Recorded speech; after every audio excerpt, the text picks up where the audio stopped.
My guys talked me into a sump pump. It's doing its job. Water's flowing in pretty good. Isn't that amazing? It's raining really hard today too. You can see the water actually flowing in from the drain pipe.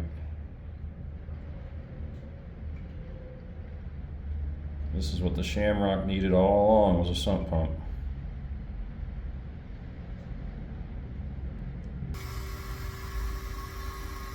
The thing's hitting like every 30 seconds or so. Wow. Lots of rain today. Nasty day.